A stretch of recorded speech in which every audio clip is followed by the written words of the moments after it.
May na pala. Kala ko April pa lang. Anyways, I have a question. Magaling ka ba sa decision making? Lagi bang tama o laging mali ang mga desisyon mo? Ako kasi mostly mali yung mga desisyon ko sa buhay eh. Hindi, joke lang. Pero ito nga, kwento ko lang. There was a time na I need to buy my essentials. May listahan pa ako niyan. And hanggang sa nabili ko na lahat. And may sobra pang 600 pesos sa budget ko. And naisip ko na kung anong bibiliin ko dito.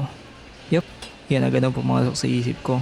Imbis na mag-stick lang ako sa kung ano ang kailangan ko, and itago na lang ang tira kong pera, ang pumasok sa isip ko, kung paano ko gagastusin yung 600 pesos na tira kahit ayun na lang ang pera ko.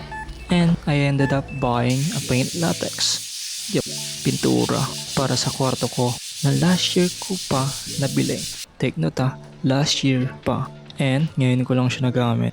And my friend, that is what we call impulsive decision making.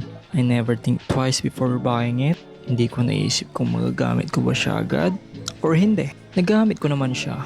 Pero baka 'di ba? Baka lang meron pa akong pwedeng paggamitan ng 600 na yon that time. Or pwede ko na lang itago. And ang decision making ay hindi lang applicable sa mga needs and wants natin. Applicable yan sa lahat ng bagay. Tulad ngayong buwan. Election na naman. Kung gusto mong may magbago kahit papaano sa buhay mo, ayusin mo yung mga desisyon mo sa pagpili ng mga susunod na leader, both local and national.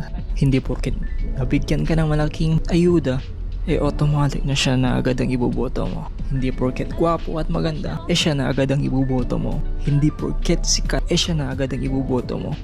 Alamin mo naman yung mga gusto nilang mangyari para sa lungsod at bansa natin. Mga plataforma nila upang sa ganun ay mapabuti tayo. Ayun ang importante doon. Sa totoo lang, okay lang naman magkamali sa mga desisyon natin sa buhay. As long as kaya mo harapin yung mga consequences na kaakibat ng desisyon mo na yun, ayun ang mahalaga doon. Isa din kasi yan na dahilan to shape us to be a better person. Ika nga nila, learn from your mistakes. Pero sana, huwag mo namang araw-arawin. Tandaan mo na you can choose your decisions, but you can choose your consequences.